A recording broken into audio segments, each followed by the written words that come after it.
এই বাড়ির মালিক যে রাগী, আমাদের প্রচন্ড মারবে। এই কিচ্ছু হবে না।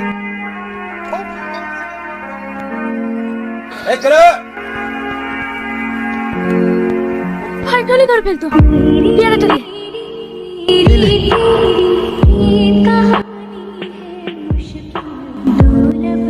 আমার তোরাটা তোর কোনো জিনিসের প্রতি খেয়াল থাকে না বল। তুই আছিস তো, দে পড়িয়ে দে। মোটু কোথাকার লাগছে। মার আমাকে, মারতে মারতে মেরে ফেললো। আমার জমি ছাড়বো না। দাদা দাদা, রাহুলের দিকে একটু নজর রাখেন। সে আবার দেখলাম নদীর ধারে মাঝির মেয়েটার সঙ্গে বসছিল। তুমি ব্যাগপত্র গুছিয়ে নাও, তোমাকে কলকাতা যেতে হবে। কেন বাবা? তুমি তো বাড়ি থেকে পড়াশোনা করবে। বাবা, আমি